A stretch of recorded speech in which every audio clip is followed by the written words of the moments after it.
Here's your First Warn Weather forecast first, sponsored by Anderson Collision Center. Visit driveanderson.com. Well, after some fog and cloud cover this morning, it's been nice to see some sunshine here late this afternoon and evening. The cloud cover, however, holding our temperatures in the 70s for a lot of us, now just making it to the upper 70s here in Rockford. We're at 78 degrees, 77 in Freeport, 79 currently in Dixon, 76 in Rochelle, and 76 now out in Poplar Grove. We've got high pressure situated to the north of us, feeding that northeasterly wind, which is part of the reason why we've held on to the cloud cover here this afternoon. But it has been a very comfortable afternoon, and we should continue to see these clouds clear out here as we go through this evening. The downfall to that'll likely lead to some areas of fog getting into the morning tomorrow, some of which could be on the dense side, like what we've had the last couple of mornings. Now tomorrow, another dry day, temperatures back close to 80, but we've got that fall-like almost chill setting in early next week. How cool it gets and how long that'll stick around in the First Warn forecast a little later. Stevenson County board members set to discuss the future of Walnut Acres, the effort to stop the sale of the public facility in Freeport. Plus, property used by dirt bikers and ATV riders now off limits. The reason the village president of Davis Junction says he had to take action. And a fundraiser supporting businesses in the parks, the organization behind the event that's been run for decades. Live from WTVO 17, this is Eyewitness News at 5. Good evening, I'm Amy Murphy. And I'm Wendell Edwards. We thank you for being here. The fate of the only public nursing home in Stevenson County is once again up for discussion. Stevenson County board members will meet in about 30 minutes. Earlier today, a local group, Hope in the Midwest, filed an injunction to prevent the sale of Walnut Acres. They argued the decision should be made with a public referendum. Tonight's agenda includes an approval for a sales agreement for the Stevenson County Nursing Center, also known as Walnut Acres. For the past 70 years, the board has discussed its sale to a private company, but some were against privatizing it. Coming up tonight at 9 and 10, we'll bring you the details of tonight's board meeting. The site of a former water treatment plant in Davis Junction has drawn concerns over trespassing and property damage. Now the village is taking action to address those issues. Eyewitness News reporter Blake Dietz spoke to the village president and nearby residents. So Blake, what did they have to say? They said it's been a sore spot for a while now, and while the village says the cost of repairing damage left by ATV riders is a problem, neighbors say noise and rider safety are also concerns. It all adds up to taking action to better secure the area. Village President Rick Worms says he's received many calls about ATV and dirt bike riders in the retention area that's off North Junction Road. However, law enforcement couldn't help until those no trespassing signs you see were put up. Now those signs are in place, meaning nobody can use the area. However, Worm hopes to soon change that. I'd like to get it made into a park because, again, the people in these vehicles haven't damaged the parks yet. But I'd like to make it into another park. We have a subdivision to the south that doesn't have a park really close to it, so it'd be a nice place for one. It's been an idea for quite a few years. We haven't really worked on what we could put there. There's been lots of ideas between dog park and, one of the big sports right now, pickleball. I'll have more reaction from those residents coming up in the full story at 6. Mimi. All right, thanks, Blake. We now know the name of the woman killed in a motorcycle crash in Beloit earlier this week. The Rock County Medical Examiner identifies the motorcyclist as 39-year-old Nicole Ludking of Janesville. The crash happened on Cranston Road Sunday afternoon. Beloit police say no other vehicles were involved. The crash is still under investigation. Tonight, a woman believed to be connected to a hit and run in Rockford has been arrested. Rockford police were called to 6th Street Sunday. They found a man critically injured there and took him to the local hospital. Police later arrested Cecilia Hernandez Galvan for the hit and run. She told authorities she thought she hit a construction barrel, but just kept driving. She's charged with being unlicensed and failing to report a crash that caused injury. Rockford police released their latest numbers for the year so far. From January to July, overall violent crime arrests are down by 13% compared to this time last year. Property crime, robberies, shots fired calls, and aggravated assaults are down too. RPD says 49% of the violent crime has been domestic related. Auto thefts, however, are up 16%. Rockford Fire also releasing its latest numbers. Fire calls are up 17%, while EMS and other calls both down 2%. They report 89% of property values saved from structure fires. You can find more details on both departments' stats on the city's website. Today, an American flag was raised in honor of a fallen state line veteran. Salute. Present arms. We told you last month about Richard Booney Dahl, a Vietnam veteran who died in July due to complications from Agent Orange.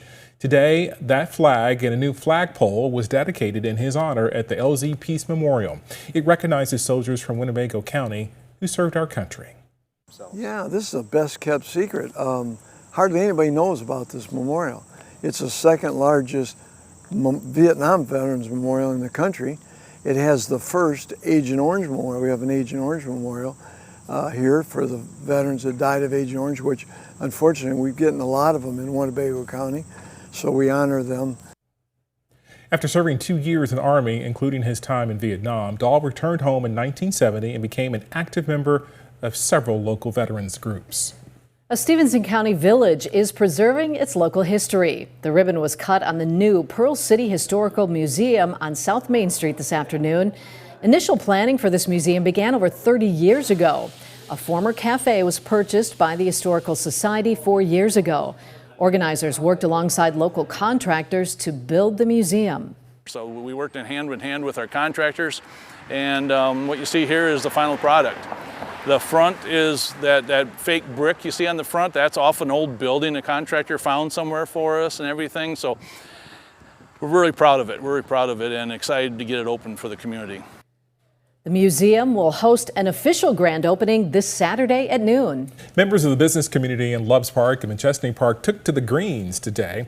The park's Chambers of Commerce annual golf outing fundraiser was held at Forest Hills Country Club.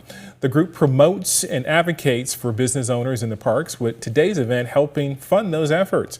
More than 140 people were able to play golf today, enjoy some food, and participate in a raffle. Yeah, it just makes for a fun day. Good for people to get out and get to know each other and, like I say, promote and advocate for the business community in Loves Park and McChesney Park. Next month, the Chamber will host a business after-hours networking event at Rockford Community Bank. Rockford students get access to healthier lunches thanks to a new partnership. When we come back, how the school district began working with farmers to provide produce to students. And if you've spent any time outdoors this afternoon, you've felt kind of a relief from some of that humidity, even though we spent most of the day with some of the cloud cover now starting to clear out. Unfortunately, those clearing skies could pave the way for a little more dense fog again later tonight. How long that sticks around and when we really feel that chill settle in. All in the First Warn forecast a little later. You're watching Eyewitness News, your home team, with Mimi Murphy, Wendell Edwards, Sports Director Scott Leber, and Chief Meteorologist Candace King.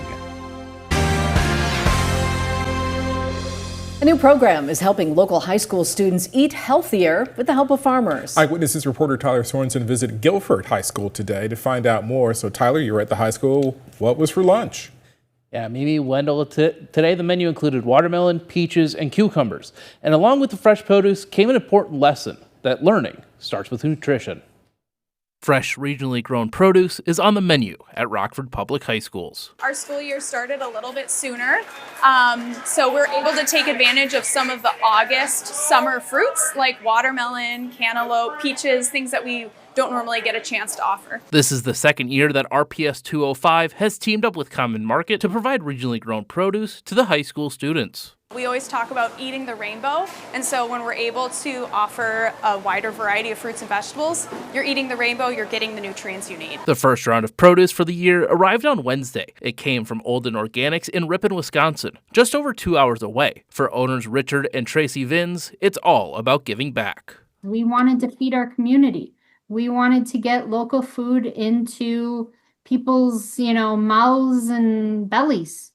And I can't think of a better way than than to get it to schools. Both Olden Organics and RPS 205 are making sure students are getting the fuel they need throughout the day. They're going to be able to stimulate their brains throughout the entire day. I know that personally. I mean, that's how our bodies work as well as adults. It's so important that students have the fuel they need, because if they do not, they cannot learn, they cannot play, they cannot do sports, they cannot do anything that they need to do throughout the day. Now, Olden Organics will provide RPS with fresh produce through mid-September. Wendell. Looks delicious. Thank you very much, Tyler. Temperatures were mostly in the low to mid-70s today. After the break, Candace lets us know when we can expect more fall-like temperatures in our full forecast coming up next.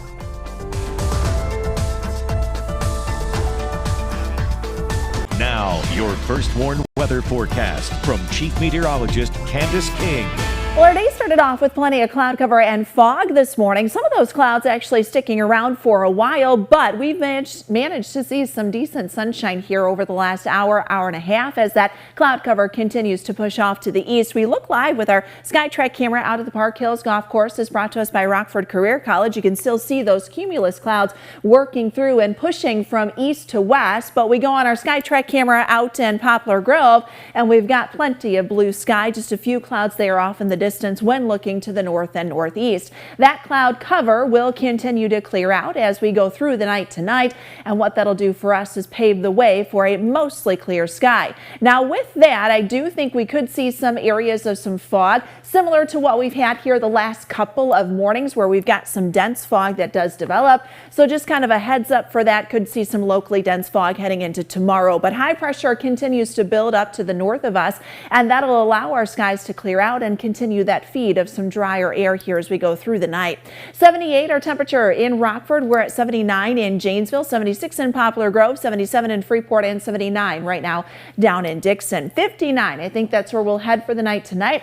The wind will stay light. We've had a little breeze from time to time from the northeast this afternoon. Clearing skies, locally dense fog will be possible, so kind of a heads up there for that morning commute. And you can once again see how that visibility expected to drop back. So especially in those open and rural areas outside of really some of the city limits, you'll notice more of that fog. Again, was similar to what we've had here the last couple of mornings, but it should lift as we get mid to late morning, which again will pave the way for a partly cloudy sky going into tomorrow afternoon, and our temperature tomorrow close to that 80-degree mark. Now our wind tomorrow shifts around to the southwest and then eventually to the west. This is out ahead of a cold front that'll sweep through late tomorrow night into very early Saturday. There is some moisture that gets pulled up with that, but the timing of the front doesn't necessarily give us the prime opportunity for some rainfall. So looks like anything that would come down would stay fairly light and really scattered there going into very early Saturday. So let's time this out on Futurecast. You can see that fog developing again,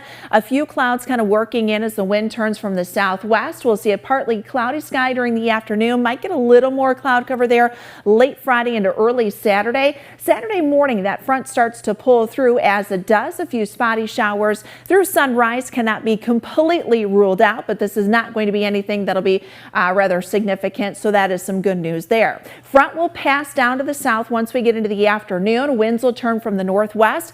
The wind does pick up a little bit from the northwest Saturday and then into Sunday, so the weekend gets a little breezy, but it's that northwesterly wind that'll actually give us the cooler temperatures. In fact, we'll go from highs that'll be near that 80-degree mark on Saturday down into the low 70s there by Sunday, and notice we'll stay in those lower 70s to start off next week. Temperatures running a good 10+ degrees below the average high temperature here for the middle to end of August. So a nice cooler stretch with a gradual warming trend then as we head into the middle to end of next week. And when we look at that outlook, that takes us through the end of August, beginning of September. Notice those temperatures. There's no real big surge of any warmth coming in, at least as we kick off the month of September. But we always know that we start to see some numbers climb there even through September as we get a little bit further.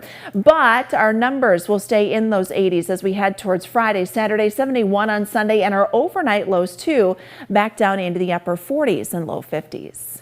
Thank you, Candace. Scott's next with sports. He'll show us why Auburn's football team is unbeat despite coming off a winless season a year ago. Now sports with sports director Scott Lever. The Auburn Knights hit bottom last season when they went 0-9 on the football field, but the Knights are not down and out over their prospects for being competitive once again.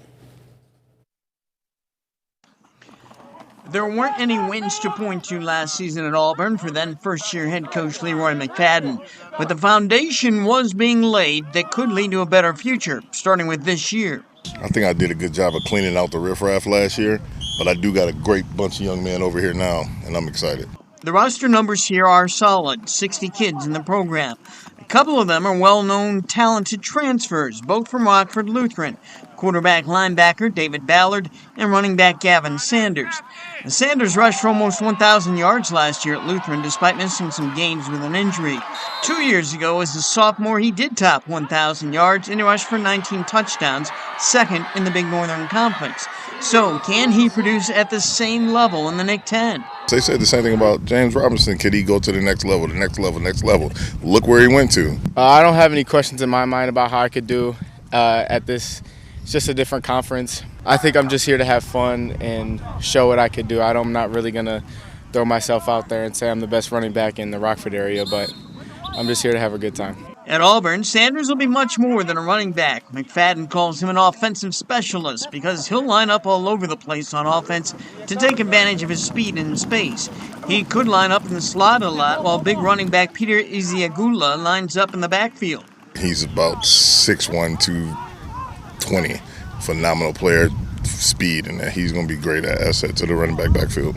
Those two backs will create a lot of versatility on offense for the Knights, so will having two quarterbacks. Not only have the Knights added former Lutheran quarterback Ballard, but they also returned last year's starting quarterback Xavier Lindy. McFadden says we'll see both of those guys run the offense. However the game goes, whichever way the game goes, which quarterback is needed for what situation, and we're going to put them in where it's needed. Lindy's quick feet make him a candidate to line up in the slot, giving the Knights more versatility on offense. Lindy's a jack of all trades, so having Ballard helps Lindy open up his true talent, and he's a phenomenal athlete. Expect the Knights to spread things out more and open up the offense more this year with more weapons. Junior receiver Anthony Lapine will be one of them. It's completely different. New system, new offensive plays, new defensive plays. Junior tight end Michael Jones is a big target who will also be in the mix. And big left tackle Josh Runblade will lead the line. Some of the key players on defense will be lineman Nasir Owens, Marquise McClendon, and Jones. Ballard at linebacker and Lapine at cornerback. Tonight at 9 and 10, I'll preview the Guilford Vikings. We'll be right back. Our first warning interactive radar brought to us by Rockford Glass and More. Nice and quiet out there tonight. The radar will stay quiet through the night tonight. The only thing we'll have to watch going into tomorrow are the areas of fog that could develop. So just kind of a heads up, visibility could be impacted like it's been in a couple of spots the last couple of mornings. Temperatures down to about 59 tonight. We're up to 80 tomorrow. Slight chance for an isolated shower late Friday night into early Saturday. And then those fall-like temperatures next week. Thank you, Candace. And thanks for joining us. We'll see you at 6.